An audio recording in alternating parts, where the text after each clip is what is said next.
Sweet art neckline രണ്ട് type ഉണ്ട്. ഒരു സ്ക്വയർ ഷേപ്പ് സ്വീറ്റ് ആർട്ട് നെക്ലൈനും ഉണ്ട്, ഇങ്ങനൊരു കേർവ് വന്നിട്ടുള്ള സ്വീറ്റ് ആർട്ട് നെക്ലൈനും ഉണ്ട്. ഞാനിപ്പോൾ ഇങ്ങനെ കേർവ് വന്നിട്ടുള്ള സ്വീറ്റ് ആർട്ടാണ് നെക്ലൈനാണ് ചെയ്യുന്നത്. ഇങ്ങനൊരു ഈ ഹാർട്ടിൻ്റെ ഷേപ്പിൻ്റെ ഈ ഒരു ഷേപ്പിനാണ് ആ സ്വീറ്റ് ആർട്ട് നെക്ലൈൻ എന്ന് പറയുന്നത്. നമുക്ക് ഈ ഷേപ്പാണ് കറക്റ്റ് വരേണ്ടത്. അപ്പോൾ ഇവിടുത്തെ ഈ ഒരു ഷേപ്പ് വരുന്നത് എങ്ങനെ വന്നാലും നമ്മുടെ ചോയ്സാണ്. ഇത് സ്ക്വയർ ആയിട്ടും ചെയ്യാം, ഇങ്ങനൊരു കേർവ് ആയിട്ടും ചെയ്യാം. അപ്പോൾ ഈ കേർവിൻ്റെ എത്രത്തോളം ആ കേർവ് വരണം എന്നുള്ളതൊക്കെ പേഴ്സണൽ ചോയ്സാണ്.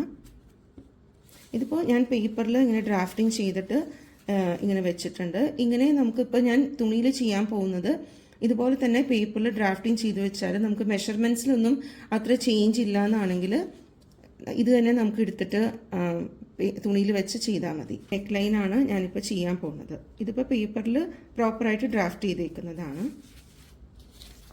അപ്പോൾ ഇങ്ങനെ പേപ്പറിൽ ഡ്രാഫ്റ്റ് ചെയ്ത് വെക്കുമ്പോൾ ഉള്ള ഗുണം എന്താണെന്ന് വെച്ചാൽ നമുക്ക് പിന്നീട് എപ്പോഴാണെങ്കിലും ഇതെടുത്തിട്ട് അങ്ങ് വെച്ച് വരച്ചാൽ മതി. ഇത് ഫോൾഡിലാണ് ചെയ്തേക്കുന്നത്. ഇങ്ങനെ വെച്ചിട്ട് വരച്ച് ചെയ്താൽ മതി. ഇതിപ്പോൾ ഞാൻ ചെയ്യുന്ന മെത്തേഡ് ഞാൻ ഈ തുണിയിൽ കാണിച്ചു തരാം. അപ്പോൾ ബിഗിനേഴ്സിനൊക്കെ എപ്പോഴും ബെസ്റ്റ് ഇങ്ങനെ ചെയ്യുന്നതാണ്.